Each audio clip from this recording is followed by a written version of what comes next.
You can be pretty confident that anyone who sent a message using one of Germany's Enigma machines during World War II knew two things. First, they were about to send information that could cost them their life. And second, whatever they sent would remain secret.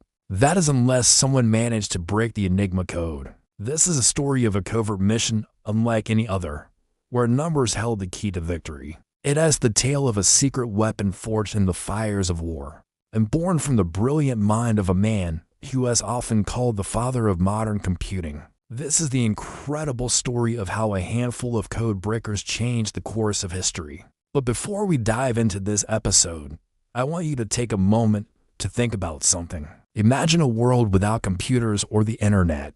Can you imagine that? Life without Google, Netflix, social media. Sounds crazy, right? Well, during World War II, this world seemed like a real possibility. Not because of nuclear bombs or time travel, but because of a machine like this one, Enigma. It was a cipher machine used by German military and diplomatic services to encrypt secret messages during both World War I and World War II.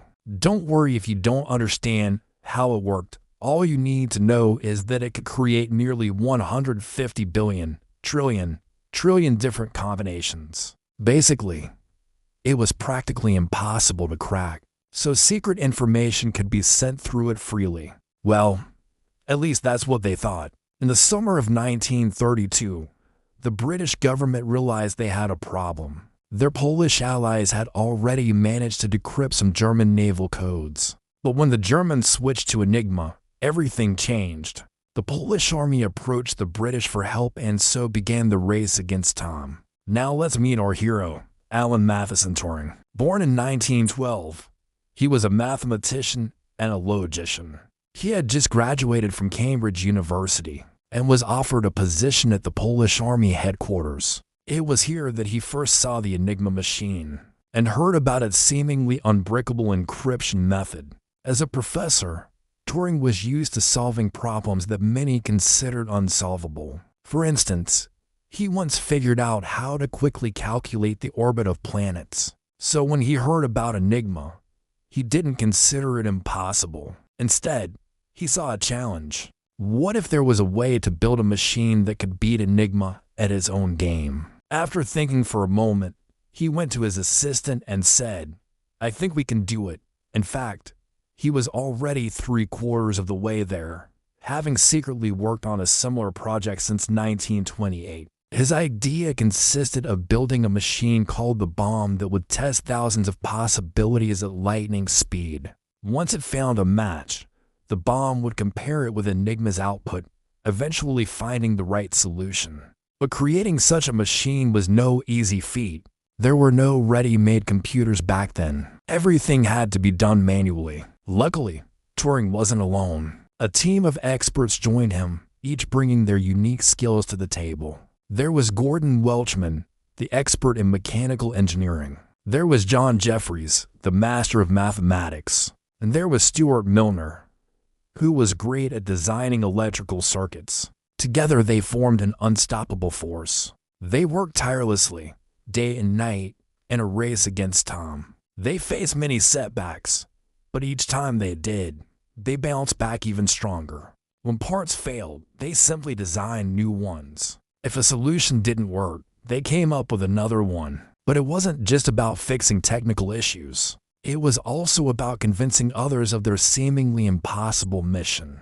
Many people thought breaking Enigma was a waste of time. After all, if the Germans could produce 150 billion, trillion different combinations, why bother trying to crack it? Yet our team pressed on, driven by the belief that Enigma could be beaten. Years passed, and the stakes got higher. The war raged on and countless lives were lost. But finally, in 1937, the bomb machine was complete. It was a giant, taking up as much space as 3 desks. It had 200,000 moving parts and looked like a cross between a typewriter and a Victorian torture device. But when it was turned on, it was capable of testing thousands of Enigma settings in just hours, making it a lot faster than any human cryptanalyst.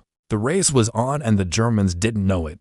When the Germans invaded Poland in September 1939, the British intelligence got a tip that the Germans had changed their encryption methods. The new Enigma settings would become useless after for days, so a German invasion of France was imminent. Our team had to find the new settings within that time frame, and they did it.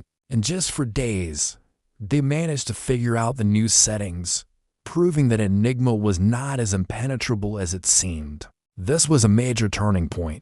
It showed that the German seemingly unbreakable encryption could be cracked, giving the Allies a significant advantage. But what followed next was nothing short of spectacular. Thanks to the bombs, the Allies were able to intercept and decode thousands of German messages every day. They learned about the V2 rocket attacks before they happened, allowing them to take cover. They even discovered the location of Hitler's Wolf's Lair, his secret headquarters in East Prussia. It was like having a secret weapon, one that gave the Allies insight into the enemy's plans. It's estimated that the bomb shortened the war by 2 years, saving millions of lives. But the impact went far beyond the war. Turing's methods planted the seeds for today's digital age. The bomb was one of the earliest computers, and Turing's algorithms are still used today to keep data safe. After the war, Turing received many honors for his service, including a knighthood and election to the Order of Merit. He was awarded the prestigious French Legion d'Honneur and made a Companion of Honor. But sadly, Turing's story doesn't end on a happy note. Despite his immense contributions, he was prosecuted for homosexuality, something he couldn't control and something that should not have been illegal. He was offered a choice, either prison or chemical castration. And tragically, he chose the latter. On June 7, 1954, at the age of 61, Alan Turing died.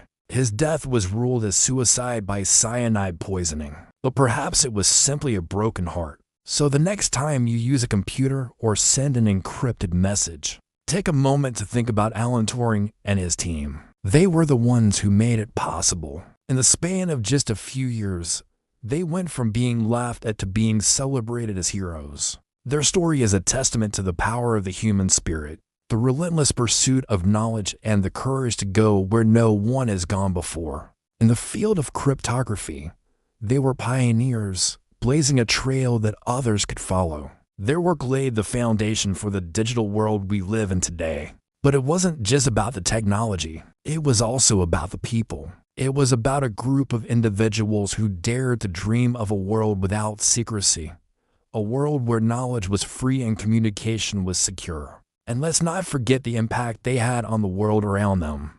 During a time when the fate of nations hung in the balance, they provided the tools that helped to save millions of lives.